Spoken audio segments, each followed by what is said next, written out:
ಒಟ್ಟಿಗೆ ಇದ್ರು. ಆಗ ನಮ್ಮ ತಂದೆನೇ ಮದುವೆ ಮಾಡಿಸಿ ಎಲ್ಲ ಮಾಡಿಸಿದ್ದು. ಅವರು ಇದು ಮಾಡಿದಾಗ ನಮ್ದು ಅವರು ಗೌಡ್ರು ನಮ್ಮ ತಂದೆ ಜೊತೆ ಅಷ್ಟು ಚೆನ್ನಾಗಿದ್ರು. ಚೆನ್ನಮ್ಮನವರು ನಮ್ಮ ತಂದೆ ಸ್ಕೂಲ್ಗೆ ಹೋಗ್ಬೇಕಾದ್ರೆ ಚೆನ್ನಮ್ಮನವ್ರನ್ನ ಹೈಸ್ಕೂಲ್ಗೆ ಹಳೆಕೋಟೆಗೆ ನಮ್ಮ ತಂದೆ ಕರ್ಕೊಂಡು ಹೋಗಾರಂತೆ, ಜೊತೆಲೆ ಕರ್ಕೊಂಡು ಹೋಗಾರಂತೆ. ಹೈಸ್ಕೂಲ್ವರೆಗೂ ಓದಿದ್ರು. ಆಮೇಲೆ ಅಲ್ಲಿ ನೋಡಿ ಇವ್ರ ಗೌಡ್ರು ಕೇಳಿದಾಗ ನಮ್ಮ ತಂದೆನೇ ಎಲ್ಲ ಮದುವೆ ಮಾಡಿಕೊಟ್ಟಿದ್ರು. ಆಮೇಲೆ ಇವ್ರು ಎಲ್ಲ ಯಾವ ತರ ಅಧಿಕಾರಕ್ಕೆ ಬಂದ್ರು ಚೆನ್ನಮ್ಮನವ್ರು ಯಾವುದೇ ರಾಜಕೀಯಕ್ಕೂ ಅವರು ಎಂಟ್ರಿನೇ ಆಗ್ಲಿಲ್ಲ.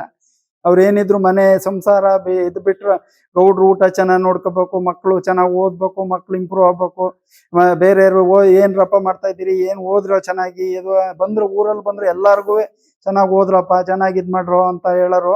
ನಾನು ಡಿಗ್ರಿ ಮಾಡುವಾಗಲೂ ಒಂದ್ಸರಿ ಬಂದ್ರು ಮನೆಗೆ. ಏನ್ ಮಾಡ್ತಾ ಇದೀಯಪ್ಪ ಅಂದ್ರು. ಡಿಗ್ರಿ ಅಂದೆ. ಓದಪ್ಪ ಏನಾದ್ರು ಮಾಡಿ ಡಿಗ್ರಿ ಮುಗಿಸ್ಕೊಳ್ಳೋ ಕೆಲಸ ಕೊಡಿಸ್ತೀನಿ ಅಂದ್ರು. ಹಂಗೆ ನನ್ನ ಡಿಗ್ರಿ ಆದ್ಮೇಲೆ ಕೆಲಸನೂ ಕೊಡಿಸಿದ್ರು ಅವರೇ. ಅವ್ರು ಯಾವ ತರ ನಮ್ಗೆ ದೇವತೆ ಆಗಿದ್ರು. ಆ ದೇವತೆ ನಮ್ಮ ಊರಲ್ಲಿ ಬಂದ್ರೆ ಇವತ್ತು ಮಾರ್ಚಿಯಲ್ಲಿ ನಮ್ದೊಂದು ಜಾತ್ರೆ ಆಗುತ್ತೆ, ವರ್ಷಕ್ಕೆ ಒಂದೇ ಸರಿ ನಮ್ ದೇವಸ್ಥಾನ ತೆಗಿಯೋದು. ಆ ದೇವಸ್ಥಾನ ರೇವಣ್ಣರಿಗೆ ಹೇಳ್ಬಿಟ್ಟು ನಮ್ಮ ಊರಿ ದೇವಸ್ಥಾನ ಭಾರಿ ನೀಟಾಗಿ ಚೆನ್ನಾಗಿ ಮಾಡಿಕೊಟ್ರು. ಒಂದ್ ಹಳೆಯ ದೇವಸ್ಥಾನದಂಗಿತ್ತು. ಅದನ್ನ ಭಾರಿ ಚೆನ್ನಾಗಿ ಮಾಡಿಕೊಟ್ಟು ಅದನ್ನ ಬಂದ್ರು ಬೆಳಿಗ್ಗೆ, ಭಾನುವಾರ ಬೆಳಿಗ್ಗೆ ಬಂದ್ರೆ ಸಂಜೆವರೆಗೂ ಅವರು ಒಂದ್ ನೀರ್ ಕುಡಿಯೋದ್ ರೀತಿಯ ಇದೆಲ್ಲ ಪೂಜೆ ಎಲ್ಲ ಮುಗಿದ ಸಂಜೆ 6 ಗಂಟೆ ಆಗೋದು.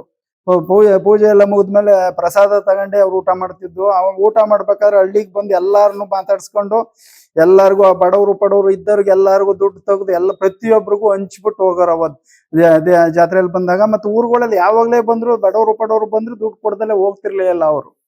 ಹಂಗೆ ಯಾರವ್ರು ನಮ್ಗೆಲ್ಲ ನಾವೇನಾದ್ರೂ ಹೋದ್ರು ಮನೆಗಳಲ್ಲಿ ಎಷ್ಟು ಚೆನ್ನಾಗಿ ನೋಡ್ಕೊಳ್ಳೋರು ಅಂದ್ರೆ ಅವ್ರು ಬಡ್ಸೋದು, ಊಟ ಬಡ್ಸೋದಕ್ಕೂ ಸಹ ಅವೋ ಇಲ್ಲ ಅಂದ್ರೆ ಅನ್ಸೂಯ ಬಾ ಶೈಲಾ ಬಾ ಬಡ್ಸು ಅಂತಿದ್ರ ಹೊರ್ತು ಕೆಲಸದವ್ರಿಗೆ ಕರೆದು ಹೇಳ್ತಿರ್ಲಿಲ್ಲ. ಆ ತರ ಮಾಡೋರು.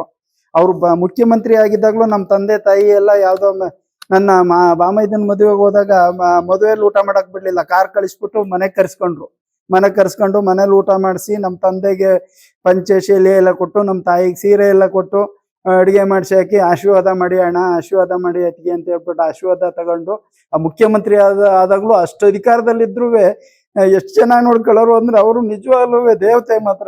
ಆ ದೇವತೆ ಇವತ್ತು ಕಳ್ಕೊಂಡು ನಮ್ಗೆ ತಡ್ಕೊಳಕ್ ಆಗ್ತಾ ಇಲ್ಲ. ನಮ್ಗೆ ಆ ಶಕ್ತಿ ದೇವ್ರು. ಗೌಡ್ರಿಗಂತೂ ಅಮ್ಮಾರು ಊಟ ಮಾಡಿದ್ರೆ ನಮ್ಮ ಅಂತ ಕೇಳ್ದಲ್ಲೇ ಅವ್ರು ಮಲಗ್ತಿರ್ಲಿಲ್ಲ. ಗೌಡ್ರದ್ದು ಊಟ ಆಯ್ತಾ ಅಂತ ಇವ್ರು ಇದು ವಿಚಾರಿಸ್ದಲ್ಲೇ ಮಲಗ್ತಿರ್ಲಿಲ್ಲ. ಆ ತರ ಇದ್ದರು. ಈ ಗೌಡ್ರು ಪಾಪ ಹೆಂಗ್ ತಡ್ಕೊಳ್ತಾರೆ ಅನ್ನೋದು ಅವ್ರಿಗಂತೂ ಭಾರಿ ಕಷ್ಟ ಆಗ್ತದೆ. ನ್ಯೂಸ್ ಫಸ್ಟ್ ನಿರ್ಭೀತಿಯಿಂದ ನಿಮ್ಮ ಪರವಾಗಿ.